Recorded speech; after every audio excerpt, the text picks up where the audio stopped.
Alrighty, let's jump into it. Welcome to our ChainSafe Gaming community call. We are halfway through November. We are almost done with the year. We're getting there. We're getting there. It's been a good year. It's been fun.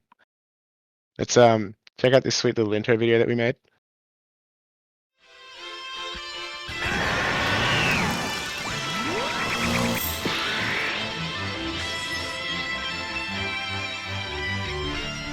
Got me sitting there. Just destruct existing stuff. It's fun. It's fun. We have great fun here. I was rotoscoping myself out there. But anyway, let's get on with it. So yeah, welcome to our call. We got some members from the ChainSafe team here. We've got Avodo, we've got Kwame, we've got Pixels. We have Tim's here. A lot of people here. It's really cool. So today we're going to go through just real quick our hackathon winners, and then we're going to go through the Scale system. They've got a really cool ecosystem to show us. It's going to be fun to see what they're bringing to the blockchain space. So ChainSafe Gaming, I'm sure you know about us. We're a complete suite of Web3 gaming products and our services for studios, developers, and players, and we bring games to the future. Well, bring games into the future. We include a full-featured gaming SDK, which includes Web3 Unity, an NFT minter, and an in-game marketplace that activates for players for self-sustainable games, which is really cool. It's something that not many people are offering at the moment. Yeah, it's great to be a part of that and also offer something quite interesting to the blockchain space. So in case you missed it, our last community call had a hackathon, which we had Pixels. How much was first place for the hackathon? Do you remember? Yeah, man, I believe it was $1,500 US. $1,500 US. That was quite a lot of dosh. Yeah, First place conversion rate adds to it over here. Yeah, same. I'm on the Australian dollar, so you know Yeah. it goes quite far over here. But we had first place by Reverie, which was a cool little dragon game.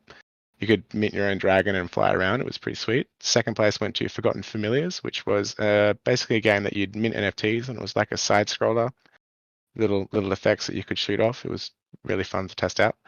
And third one was just a game showing off our marketplace, which was also pretty cool, just to show off the SDK's functionality.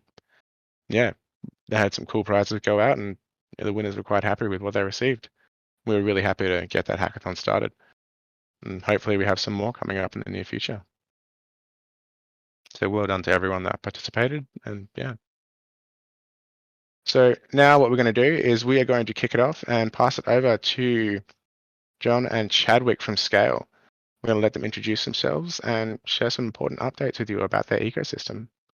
If you guys wanted to share your screens and take it away.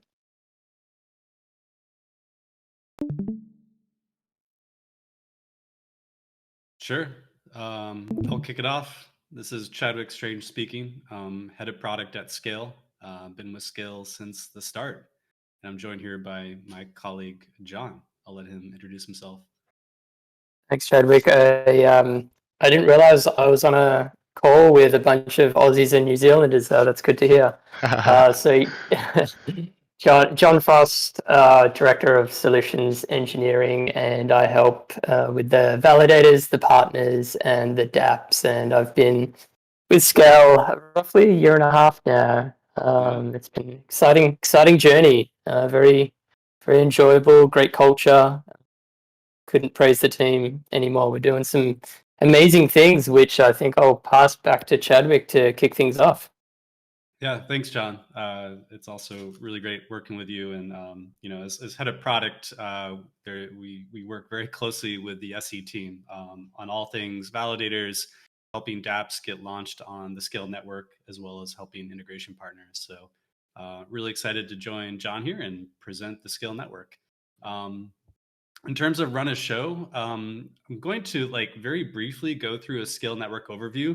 I don't want to bore people too much. I'm sure you've read stuff on the blogs and seen some presentations. So I just want to give a little bit of orientation around what is the SKALE network. And the intention is to, basically ramp up really quickly and go right into some code to give an example of what it's like to work on SKALE network. And we've got some really exciting demos that John will go through, and as well as myself. So let's kick it off. Let me kind of go through a brief overview, and then we'll get down into some really good stuff. All right, let me share my screen. Nice. All right. Just for orientation, what is the SKALE Network? So the SKALE Network's been around since, been live since 2020, nonstop since it's launched. It's a modular, open source, Ethereum native scaling network for EVM chains. And the differentiator here is most blockchains are one shared database that you go to. It's a shared database. You get an RPC endpoint, you deploy your dApps, you're sharing that database, that global state, basically with everyone else. So we all know what happens if someone does a crazy NFT drop. It slows everything down, and at the same time, gas prices go through the roof.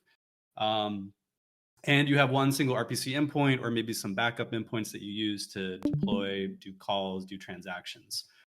SKALE, on the other hand, is a multi-chain. We've been multi-chain since the start, meaning it's comprised of many blockchains or Web3 databases. The community likes to call these dApp-specific chains because essentially you get, as a developer or an ecosystem contributor, if you get a SKALE chain, you are handed the keys to this entire blockchain. And what that means is very nuanced, but you get to control, parameterize, configure, create any sort of blockchain that you like and configure it. And we'll get into more details about what that means, but this is super exciting. No other network has this. So the SKALE network, we'll get into how this is created, but this is very key. And having a dApp specific chain, one chain has a bandwidth, and that bandwidth, if it hits its limit, does not affect another dApp specific chain. So you can see where this is going. It's a totally different type of scaling technology that's out there, and a different architecture. A lot of people ask, well, what is a SKALE chain? Is it a side chain? Is it a roll up? We're throwing a lot of question the status quo to these categorizations. I think SKALE is most likely like these like shards, but with a different infrastructure and with an entire network that's based on Ethereum. So let me kind of accelerate a little bit. What do I mean by Ethereum native, or basically a network that's based on Ethereum? Well, SKALE network is comprised of over 50 validator organizations running over 150 nodes. So these are independent validators that are running SKALE network software that are providing compute power to the network. All of these validators are connected through smart contracts that are deployed on Ethereum mainnet called SKALE Manager. So if you're a block daemon validator, your nodes are connected through transactions on Ethereum mainnet. You're using the pooled security of the Ethereum validators to secure your validation ID and your nodes secured to this network. SKALE Manager also keeps track of all the nodes that are registered on SKALE network and their capacity and what chains they're running. So when you request a chain, you're basically interacting with Ethereum. You're interacting with SKALE Manager on Ethereum. There's a method in SKALE Manager saying create a SKALE chain. And that method kicks off a set of transactions, which basically says, go to the SKALE network validators, find me the nodes that are currently available, select a random subset of them, and tell them all to create a specific container to run my own dApp specific chain. And that's articulated here through this yellow diagram here, where you have independent, randomly selected 16 nodes out of the validators that connect together to form a SKALE chain, a global database, blockchain database, that now you have a RPC endpoint, 16 RPC endpoints to basically connect and deploy or send your transactions onto. So with the network of dApp-specific blockchains, SKALE Network supports many, many chains. And once you get your chain, there's extremely fast finality. There's really high transaction throughput, and a lot of other feature sets, such as a native file storage layer, a native RNG endpoint, a native bridge, that really helps tailor and help provide a lot of features for dApp developers, especially gaming developers, to rock it on a SKALE chain. So let me think if that's a brief intro. Oh yeah, one other thing wanted to mention, this will kind of conclude the overview, very quick overview. With these dApp specific chains, they're extremely powerful. You can run a single dApp on this chain, or you can run an ecosystem of dApps on this chain. The community calls these ecosystem chains hubs. Hubs are very powerful. You can have a hub that basically is an ecosystem of, say, exchanges or decentralized exchanges, call them like liquidity hubs. You could have another hub that's an NFT marketplace. You could also have another hub that's supporting a whole gaming ecosystem. More on that later. And then you can have DApp-specific chains. And the thing that makes these really powerful is that these chains are all connected together through a native bridge layer. And this native bridge layer is very powerful, and I'll get to one of the key features about this bridge, but it allows you to send messages from, say, a game chain to the liquidity on-ramp or an NFT marketplace. You might see where this is going, because if you're a game, you don't need to deploy your own NFT marketplace on your own chain. You can use it on another chain and send, say, your NFTs, your ERC20 tokens between any two chains very quickly within 18 seconds with zero gas fees. More on that later. And so now you have a whole network, basically effective ecosystems of different chains that are connected together within the ecosystem. And there's a very powerful UI that John hopefully might be able to walk through a little bit of how this is connected and how end users can jump from chain to chain, transferring tokens and transferring messages. So extremely powerful things that you can do on Scale. One of the key differentiators of Scale is that there are gas-free, zero-cost gas transactions with a token called SFuel. We'll get into a lot more of this. I think there's maybe some questions around SFuel, but SFuel is a gas token. It has no economic value at the chain start, meaning that there's no exchange that you go to get SFuel. The Scale chain owner basically is allocated a massive amount of SFuel and is primarily responsible for finding what is the best onboarding or faucet or drip mechanisms to send SFuel to users. Think of this as configuring your onboarding flow for your game or your DApp in any way specifically that's needed for your ecosystem of users. Once users get SFuel, they're able to conduct transactions. And they're able to go through the onboarding scheme. Why do we need SFuel if there is zero cost gas? Well, this is a protection against DOS attacks. If anyone was able to freely hit the chain, they'd be able to quickly DOS it. So SFuel is just like a metering agent. Moving quickly along, because I definitely want to get to some cool demos. There's a 160 million block gas limit on Scale, so you can pack quite a lot into a block. You can do some really fancy things. Think of this, I always articulate this as no longer do Solidity developers need to be constricted with, gas optimizing to infinitum their contracts and their games. You can put a lot of computation on Scale and have it work through the chain. There's a native file storage layer. It's super cool. You can upload your image assets, do video streaming, music on your chain. They're actually uploaded as transactions and they're stored on a native file storage layer. There's an RNG endpoint, which is a super cool source of entropy based on threshold cryptography. I don't think we'll have time to cover it. And then this IMA bridge, which is the native bridge layer that connects any two Scale chains and any Scale chain to Ethereum. It's EVM compatible. It uses threshold cryptography. The resolution or the finality between any two chains is 18 seconds for ERC20, 721, 1155, and any arbitrary message that can be customized for your chain. And those transfers are gas-free between any two chains. So that's super exciting. I hope that gives a little bit of a sneak preview of what Scale Network is. I went over through the Scale chain details, zero gas fees, high throughput, native file storage, native bridge, a permissioning system, which I'll get to. But right now, I think you've got a sprinkling of maybe what Scale is, but I'm about to launch into a quick demo to show you what it means to deploy some crazy stuff onto Scale. I want to pause there to give maybe some space for my colleague to fill in any gaps that I might have missed or anything that he wants to double down on. John, anything before I hit into the demo? This is the juicy bit. So I think the demo is fantastic. Yeah, you stole some of my thunder there, Chadwick. Some of the points that I was going to talk about, but no, please go ahead with the demo. Cool. I know. Okay, cool. I'm on track. So let me get right into it. Let me share my screen again. All right. You should be seeing this thing saying roasted thankful, something I can't pronounce. Hopefully you see that. As a dApp developer, when you request a skill chain, you're given a skill chain code name. So this is a skill chain that I'm currently working with for the demo that I'm showing. This is on a staging or a test net. And this is what it means. When you get a skill chain, you get this code name, you get a cool block explorer, you can get this quick button to add this to your MetaMask, as we all know. And then you have an RPC endpoint. Notice here, this is one RPC endpoint. This is actually a reverse proxy that is load balancing across the 16 individual nodes that's supporting this chain. So super powerful. It makes it easy because I don't have to have an array of 16 nodes I send messages to. You can use a WebSocket, so on and so forth. So this is all the information that I need to patch into my, my app. I'm going to be shifting here over to Remix.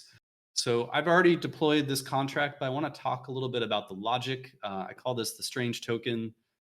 My last name is Strange. It's not a stage name. But what I did is I really love what people are doing with on-chain SVGs and NFTs. I think it's super cool, super cool. So I made this here. Let me just scroll down. What I'm doing here is I'm going to mint a bunch of these tokens on a live scale chain. And I'm going to take the token URI and compose this into an SVG.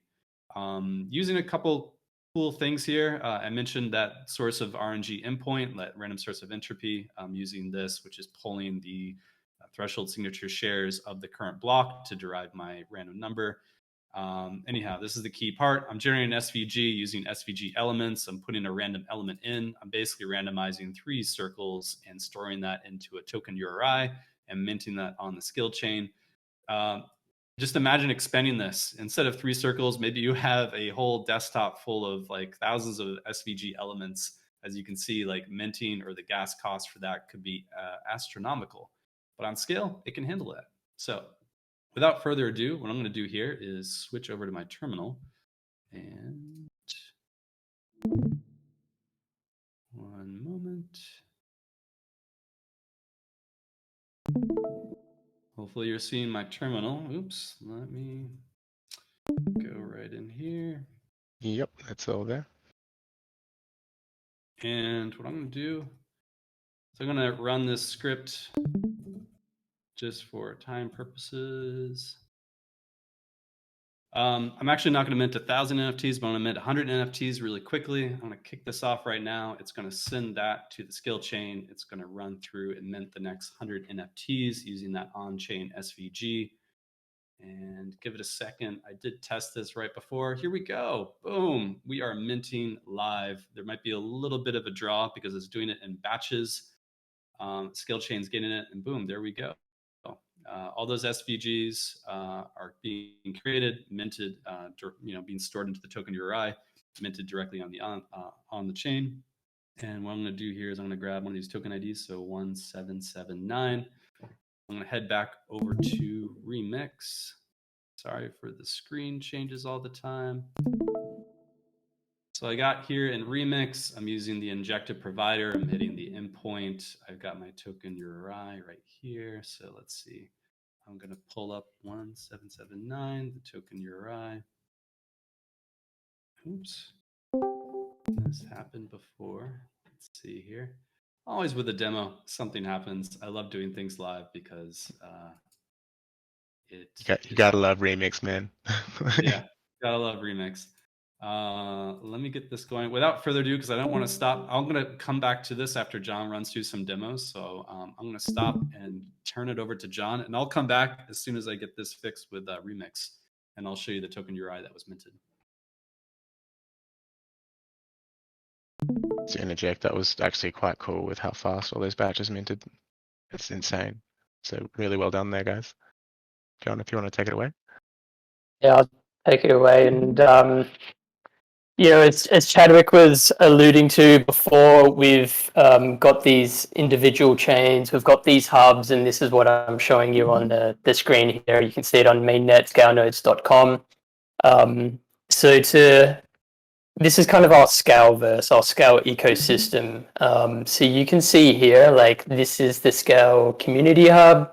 If I focus on the hubs, you can see the Scale Community Hub. We've got our DEX Hub, or Europa Hub as we call it, NFT Hub, and then we've also got a gaming hub called Nebula. So, usually these hubs are for, could be for like earlier startup, smaller dApps, that don't require all that compute power to run.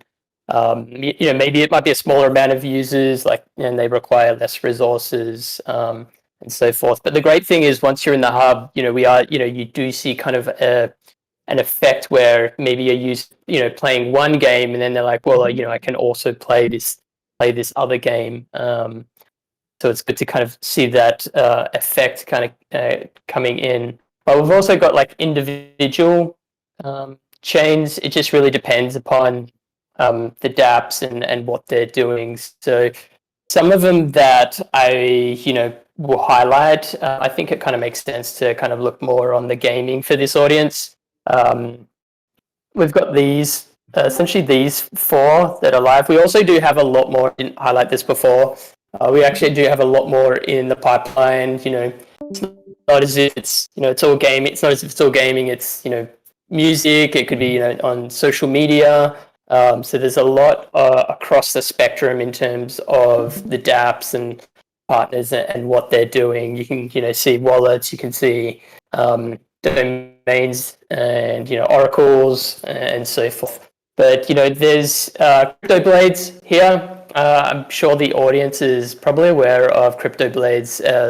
Essentially, it's a platform for users to, engage in battles, get these rewards, and they get rewarded in SKALE tokens. And then they can use those tokens to do power-ups, get equipment, change characters and whatnot. And we do have a dashboard, which I'll show you guys in a second. But, over the last, 7 days, these guys have done over 1 million transactions with us. Very impressive game, and these guys are, leading the way in the gaming space, as is Crypto Coliseum. They're running a few projects on this chain, so it's just not one game. They've got a fighting game, another mini game in there. They've got some amazing, great NFTs. These masks, highly recommend people to have a look at them. And they're also doing, a lot of transactions. One that I'll highlight that's not part of the gaming is Xrod or Xod. This is a big kind of data Web3 protocol. It's, decentralized. It's indexing platform. And these guys have done over 3 million transactions, in the last 7 days. So there's a lot of things happening in the SKALEverse, SKALE ecosystem. The Nebula Hub, this is definitely ramping up. We've got, a few great dApps, working on the staging and getting ready for mainnet, but it's an amazing team that's, the community, some community members that are running that for us, and they've been very helpful. And it's the same with all the other hubs as well there. Did you say 3 million in the last 7 days? Yes, Dude. and yeah, it's a lot. So, I'll show you in a second our stats page. So it's crazy what these guys are doing. But guys, keep track. This is to the community. Have a look at our blog. Our blog has the latest information on the dApps being launched, our partnerships, and obviously with the usual upcoming news. But yeah, to your your earlier question, so we've reached over 21 million. You can kind of see since we've started counting and just seeing our trends, the gas that's saved here, and so forth. So we do have, I know I was showing you guys this is the mainnet. We have obviously staging environment as well there. It's a very similar setup. You've got Nebula, you've got the different hubs on there. So that is just a mirror of mainnet where people obviously can test and so forth. But we are actually noticing quite a lot of games coming from the web, kind of the Web 2 to Web 3 space. And I think that giving users that Web 2 experience, but under the hood it's using this Web 3 technology. I think SKALE does that excellent in many ways. And just to briefly highlight on a few things like gas fuel, I know Chadwick kind of highlighted that before, gas free on our network, similar to Ether on Ethereum. and each like scale chain owner has its own assigned to them, and they distribute it as best they see fit to their users. And I'll show you we can show you the S fuel station as well and how that works. But also you've got users can like log in with like their email or social accounts with like Twitter or whatnot. You can do that with like Web3 Auth wallet or the Magic SDK instead of using like MetaMask or whatnot. But yeah, the Scale is very customizable, very flexible with the platform. So there's many great features as Chadwick was kind of highlighting before, but I'll pause there quickly, Chadwick. I didn't know if you wanted me to go back to you before I started to show this demo. Let me just mute myself in case you wanted to continue. Otherwise, I'll go on. No, John, that was great. You touched upon everything, so nothing to fill in. Really excited about this. Yeah. Cool. Yeah, the Metaport. We have the Metaport up and running, so it describes it very well. We have some cool colors up the top, and you can change them in terms of like your color preferences. I've gone ahead and connected my wallet. We've got a sandbox here, which is essentially a widget. We've got some scale chain to scale chain example. We've got a wrapped demo. I'll click through these in a second. I just wanted to show you a quick, essentially, transfer between two scale chains. And I've got the block explorers up the top here. I'll show you them as I transfer. But you can see this is dog chain at the top there. You can see that this is the origin chain. And then below here, you've got essentially a receiver or a clone chain. Both have their kind of own names. So I'm pretty sure this one is like staging perfect something, and this one is staging violet. But you've got up here just different, metals essentially. You've got metal 1 with token ID 1, metal 2, token ID 2, etc. And then you've got the different amounts that are here. So let's go ahead. We can essentially like do a transfer. I don't know if you guys will actually see I don't think you'll see my MetaMask because I'm not sharing that. But we see the That's fine. Yeah. That's fine. So, but is this just interject real quick? Is this this is essentially bridging between chains, isn't it? Correct. That's huge. This is huge. You're right. But you essentially can see. I was actually testing this a few seconds before, so I actually did 13. So you can see the transfer from scale chain transfer to scale chain ERC 1155.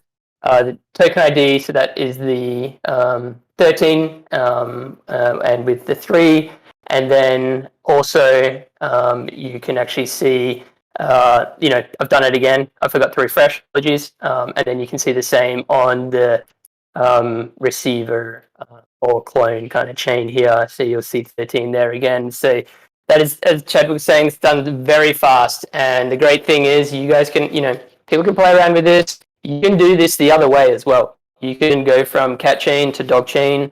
Me kind of just walking through this, I know I touched on it briefly. This is just a widget, so you can open it up and be like, yeah, you know what? I want to go from dog chain to cat chain. This auto pre-fills as well for you, which is amazing, but you can see the different ERC20, 721, 1155, as I was saying, token ID 3, 13, what I was testing before. This is essentially just scale chain to scale chain using USDC, and then also going back here and doing that the other way. Wrapped, you can see if you wanted to do like 0.01 or 0.2. So this is like great if anyone wants to test this out. I think you could ask Chadwick or myself in terms of you want to connect your wallet and essentially get some collections up here and then do some thing yourself. But the whole point there was just to highlight scale to scale transfers on that. Yeah. I'll pause there. I feel like that's probably a lot to digest, and I tried to keep it very high level in terms of just like the flow and how things operate and work.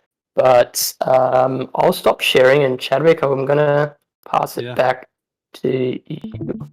to piggyback on that, like the Metaport isn't really run by the core team. That was just a demo or a demo site, but it's a tool for developers. So, and it's open source, so all developers can take the library. It's on npm, integrate it into their dApp. You can reskin it, you can configure it, change it any way you want. You just put your div element in your React app. You can control when it pops up, how it guides the users, whether the user should select tokens, whether the user's only allowed to select certain tokens. So it's a developer tool and helps shepherding the users between any two scale chains. The other really powerful thing is the widget comes with a special wrap, unwrap actions that can be done. And the Metaport widget can be expanded to any arbitrary action so long as it's supported by the community. For example, one of the liquidity hubs, Europa, is working on a swap action. So imagine you're on a game chain. You want to get liquidity, but also swap it for a different stable and bring it back into the game. You don't have to go back to the other chain and actually pull up the contracts and do the swap for you. You can click that all into Metaport and say, all right, I want to transfer the token on the destination chain. I want to actually do a swap as well, and then I want to bring it back into the chain. You can do that. The community can come together, create any arbitrary actions. Again, it doesn't have to be swap. It doesn't have to be wrap. It could be any arbitrary action that you can configure and add into the Metaport. Again, it's a community tool, so it's just all now dependent on the community to develop what needs to happen. Spooky action at a distance. Think of it like that. So yeah, super powerful, open source. Get it today. It's on npm. It's on our GitHub. Feel free to add in future requests if you like. But yeah, super powerful. Lots of fun. That's huge that you can just wrap all of that into one and just have that fire off at once. That's amazing. Yeah. And then I want to quickly, in the last 3 minutes, because I want to keep ample time for Q&A. I just want to go back here to my remix. So I don't know what happened. I think there must be some mint issue. I've had this demo up for quite a long time. But I pulled up, token URI for the token ID for 1500. It gives me this data URI, which I can throw into my browser. And then boom, there are my 3 small little circles. So just imagine what you can do. I just wanted to close that. It works. It minted. This is the result of showing that in the browser. Super cool stuff. So now that I closed out the demo, I do want to give a little sneak peek about what it means to actually own a skill chain and what kind of configurations that you can have. There's a UI that's going to be built. Again, this is not guaranteed, but this is just a sneak peek. Think of this as a dashboard that can show your chain, if you're the scale chain owner, the gas fees, the transactions that are happening on your chain, some blocks, just some data. And there's a lot of configurations that you can do. There's a lot of settings that you can turn on and off. You can enable multi-transaction mode.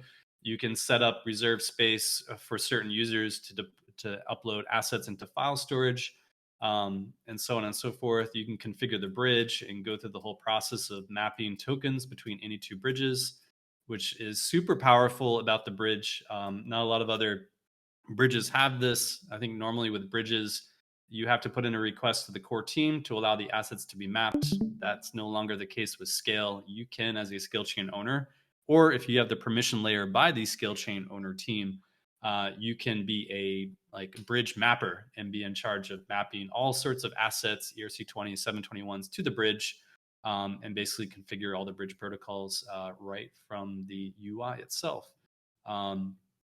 And there's lots of what it means to be a scale chain owner. Usually scale chain owners are assigned to a multi-sig. Again, the owner can assign any number of, basically using a Gnosis safe, any number of required confirmations to set and configure and change the parameters for a scale chain. Bridge mapping assets, you can assign all sorts of roles to different people. So you can think of your ecosystem. You can assign another multi-sig of a task force related to bridge operations. You can assign a task force to S-fuel distribution. So you can see here all these different permission layers that are different from chain to chain that become super powerful, super granular about really empowering the ecosystem to configure the scale chains the way they need them for their community. Cool. Just wanted to give that as a sneak peek as to what's to come, as to how a Scale community is thinking about these scale chains, dApp specific chains, and how you can configure them. I will pause there right at 40 minutes into the call. Leave it for maybe Q&A and maybe other follow-up items that we might have missed. Well, like incredibly well done, guys. That's amazing what you guys have presented there and what you're offering to the blockchain space. I'll just share my screen real quick so I can get this slide up. Right, so let's move into Q&A. I do have a couple of questions that I want to get through. So since transactions are basically free, well, not free, but you've got the whole S-Fuel thing that you went through in the beginning, which is really cool. Does it make sense for game developers to run compute-intensive processes on-chain or keep them off-chain? It does make sense to throw compute intensive resources on the chain. Again, it's up to the developer of how much they want to push on it. I mean, putting every positional element as a transaction on a chain, like in a Unity game, might make sense, maybe not. It's up to you. It can handle it. We've done that before with a small little demo a couple years ago. All the positional elements were transactions on a scale chain. At an experimental hackathon, we took video streaming and streamed the whole video onto a scale chain. We've taken machine learning models and done forward propagation on a scale chain. So you can throw a lot at it. It's up to the community or the developers to decide what makes sense to really have this on chain. But Scale can handle it. It can do. It's really opening up the design space for how you think about deploying contracts using EVM on Scale, where you have zero cost gas. Yeah, nice. So speaking of zero cost gas, you mentioned that you had S-Fuel, which was controlled by the developer of the chain, was it? The deployer of the chain? Can you delve a little bit more into that? Is there a faucet for this, or do they just get it as soon as they... Yeah. So there is a faucet for this that's been built by the community. There's S-Fuel faucet. There are a set of other contracts you can use to deploy and configure your own faucet. So you can use a community faucet. You can roll your own faucet. There's a small script. We also, the community also has, it's called a proof of work, like mining operation. So you can effectively allow users to mine in the browser to mine just sufficient enough to conduct a transaction. So that's another also potential way to onboard users. Instead of delivering S-Fuel to them, they just use a small little mining in their browser to do that. And there's a set of other contracts that you can do to do different drip requests. Once a user gets onboarded with the initial S-Fuel, you can then automatically top them up through their process. So then as an ecosystem, you just have to send S-Fuel to the initial user, like maybe they do an account login. Maybe they go through the S-Fuel faucet, and then every subsequent transaction, they're just allocated the next amount of S-Fuel to conduct their transaction. So there are those tools, but it's really up to the dApp developer about how that's performed. And again, as the scale chain owner, you have full control. And when I say owner, that could be a multi-sig, could be a DAO, a contract, whatever it is. That owner, that entity, has ownership over what's a contract called Etherbase, which is basically the management platform for managing that S-Fuel. And then as users use S-Fuel for their transactions, it's recycled or reprovisioned back to the Coinbase account, which happens to be the Etherbase contract. So you won't run out of S-Fuel unless you just give it away to billions and billions of fake users. But there's a way to control that. And then once those users use that, it's basically recycled back. So again, it's sort of this huge, yeah. Yeah. It's interesting because overall, like as I'm answering these questions, the degrees of freedom you have at Scale are unprecedented than what you have at other networks. So there is a lot of maybe friction points around like, well, now that I own all this S-Fuel, how do I get it out? But we've got the community has built a bunch of tools and UIs to do that. And there's a bunch of contract systems to help owners manage their S-Fuel and get it out correctly. That's honestly groundbreaking. It's something that's sorely needed for the gaming space. And, people hate paying gas and having to deal with that. So it sounds like you guys have taken care of that, which is amazing. Which brings me to my next question. Is there a maximum transaction per second rate on the Scale chain? I saw you firing off a bunch of different mints before. Is there like a limit to that?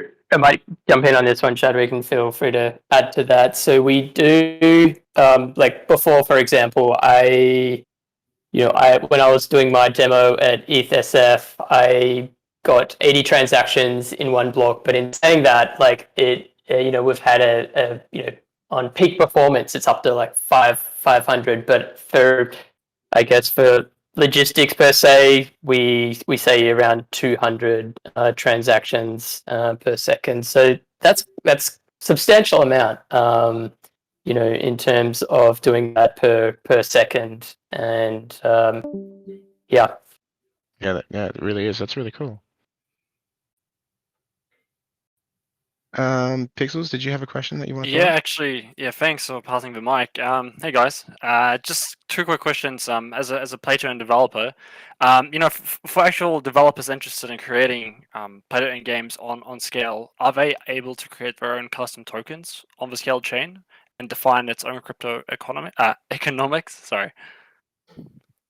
Absolutely. You can do that. You can mint your own tokens. Again, map them to the bridge. You could effectively mint your own ERC20 token on a SKALE chain. Of course, you need to think about how you provision that liquidity, whether that's going through a liquidity hub or some on ramp, how that works. There's so many different ways to spin it. Either you mint it on mainnet, different chain, you bridge some over, or you mint it directly on Scale and have it natively on Scale and then bridge it out.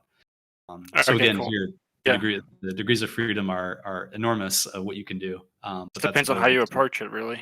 Exactly. Okay, cool. And then just on top of that, for existing game developers that are kind of keen to look at moving over to Scale, how easy is it to actually bridge tokens over to the Scale chain if it's, say, for instance, on the Ethereum mainnet at the moment? Yeah, if it's on Ethereum mainnet, so there's a whole API layer for the bridge.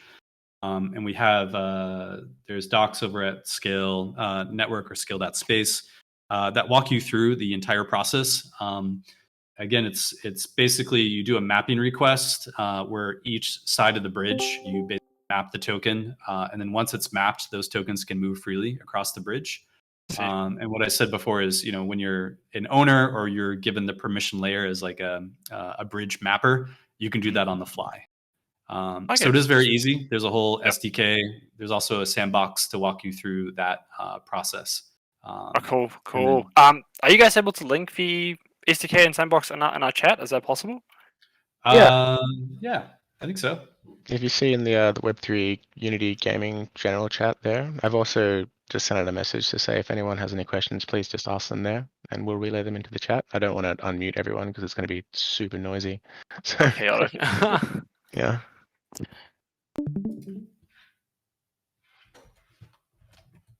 I'll post it right now. Yeah, and if anyone else has any links or any further information they require, let us know. We can definitely put it in the chat, and if anyone's interested in chatting further with us, we'll definitely bring the BD team on board and help things to move forward there.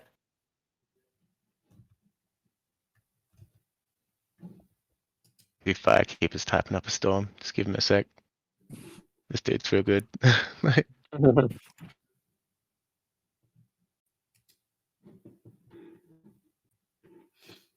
So we've got Firekeeper asking, I deal with on-chain SVGs all the time. My artist is rebelling and sending me 500 kilobyte SVGs. Any hope to do that for low gas for Scale? I think it's a lot of data. It's a lot. That's almost like 1,500 USD worth of data. That's almost first place hackathon prize money data. I mean, I'd love to see that on Scale.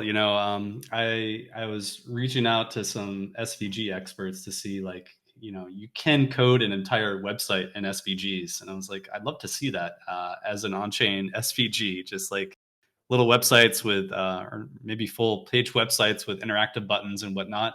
I'd like to see that on Scale. I haven't hit the limit yet. I encourage people to see what that is.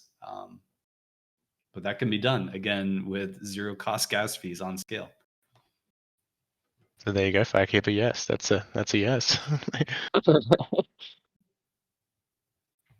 I screwed up and asked this, I think, in the wrong channel. But I was just going to ask for folks. I think we have some folks. Maybe Kwame has used Scale in Web3 Unity. I was just curious if there was any like special setup or anything to do that. That question for Kwame or for us? Just in general, anyone's that's actually tried using it within the context of Web3 Unity.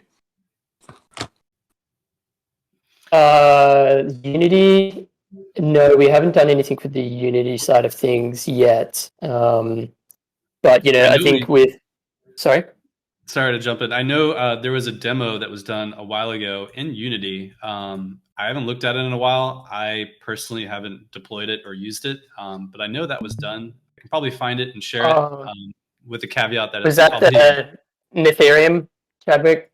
I believe, yeah. I can try to track it down. Just a warning, it's probably like 2 years old code. So, but it has been done. I remember seeing a demo. In fact, I think there is also a video of it at a live ETH Global event. So happy to share that. I can put that into the gaming chat. It just might take me a few minutes to track that down.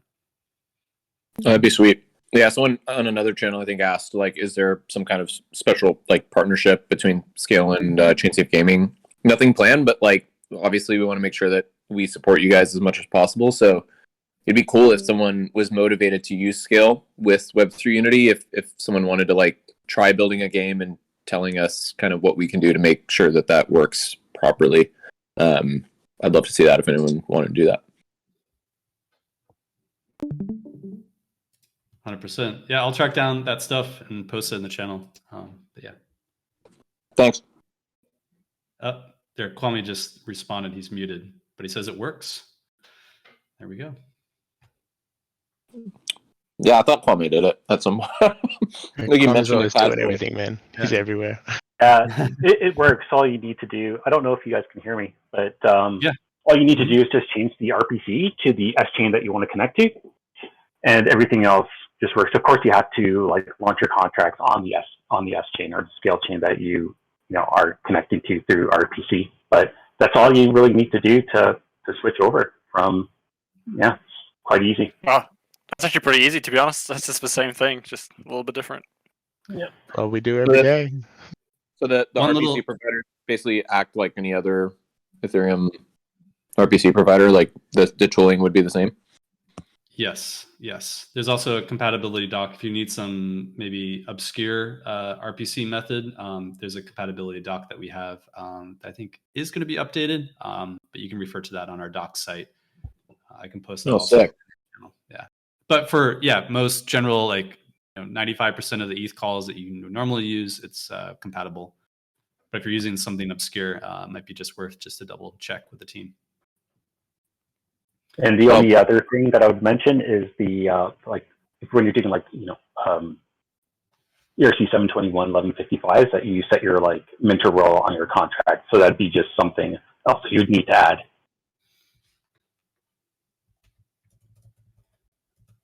One also thing I want to comment on, the bridge is super powerful. Of course, everyone will want, majority of users will want ERC 20, 721, 1155 out of the box. But the bridge wasn't made just to do that. I mean, those are off-the-shelf little, not little, but powerful contracts that support most of the use cases. But the most powerful part of the bridge is this underlying message proxying mechanism, which allows any arbitrary transfer of messages. So if you invent a new token standard that's not supported by 20, 721, or 1155, you can map it to the bridge on the fly. You can register any strange arbitrary contract, any new token standard that hasn't existed yet. You don't need to wait for the core team to make that compatibility. You can roll your own contracts, connect it to the bridge. You can do something as simple as set up a chat layer of strings of messages between any two scale chains. And you can't do that on Ethereum because that would be too costly. But between any two scale chains, you can create a whole chat log between users, between any two chains with 18-second delay between any two chains with zero cost gas. Super powerful. So it's like a new thing, like call it layer zero. That's already existing on the IMA bridge at Scale. There are docs on using that, and I will post that into the chat as well. It's a little bit more involved. It's not off-the-shelf contracts, but again, it's the degrees of freedom are up to the developer to configure the bridge any way they would want. And that's called message proxy. I just posted that link into the Discord chat. You guys are like levels above a lot of other chains that we come across. Hey, everyone else is trying to work out gas fees, and you're like, yeah, no, we got chat applications sorted. We got zero gas. It's really refreshing to see. we just wanted to question the status quo. I mean, it's hard to think like you're building a massive dApp and you're like, oh, I got to pull this out. I got to pull this out. The gas is too high on here. I got to do this. It's like constraining your creativity of how you program in Solidity. But now with all those constraints removed, now what can you do? So, you know, in ETH Berlin 2 years ago, we streamed video on a SKALE chain live, and that was pretty impressive. So there's a lot that you can do.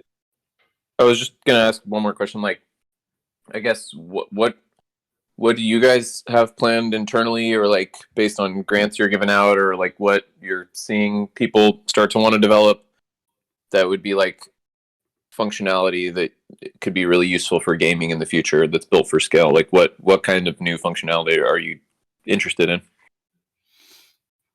In terms of being live on a SKALE chain, or in terms of functionality that the core team is working on to provide to developers?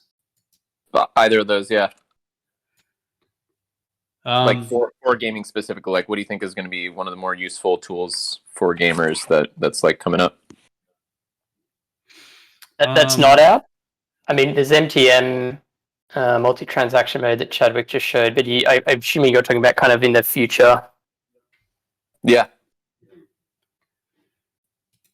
In terms of gaming, not much yet on the near-term roadmap. I mean, there's a lot of more intricate items around performance that we're working on, and as well as just overarching developer tooling just to make it super easy to basically converge the degrees of freedom into something simpler. Because the degrees of freedom is quite a challenge for a lot of new people on the chain or on the network. So that's what we're focused on the near term, and then getting governance out the door. And there are a lot of feature requests for the bridges and improving that process. But gaming specific, nothing on the near term roadmap. So all ears, if you have some feedback, I'd love to hear from the gaming community what you want to see on SKALE. Yeah, that'd be awesome. If anyone has thoughts, it'd be cool to share them in Discord. All right. We'll move on to our next slide. Which, yeah, we have a proof of attendance NFT. Pixels, if you want to post that link in chat, you can go and mint yourself a cool SKALE Gaming NFT. It's on the Avalanche chain at the moment, but it can be traded and sold on our marketplace. It's actually quite a little cool thing. We've had our design team go through and create something that's pretty cool. You can see it here. Yeah, go and mint that. You get something with the little SKALE logo on to remind you of the call. Bonus points if you can get every single community core NFT by the end of the year. That's it. The whole collection. Mm-hmm. Yeah, just go ahead and click that link and get that. It's pretty cool. So yeah, thank you guys for coming to our call, and thank you Chadwick, thank you John for being such amazing presenters. That was actually quite mind-blowing. I was pretty impressed with what your chain offers, and what you guys are actually bringing to the space is outstanding. So thank you so much for that. Yeah, great work, guys. It was awesome hearing all about it. Thanks for giving us the opportunity and to meet the community. Thank you. Yeah, thanks for hosting. This has been a lot of fun. Yeah, it was really cool, man. Really fun presentation. And thank you for the community for attending. Make sure you go and get your NFT, and yeah, we'll see you on the next call. Take care. See you guys. Cheers. Bye-bye.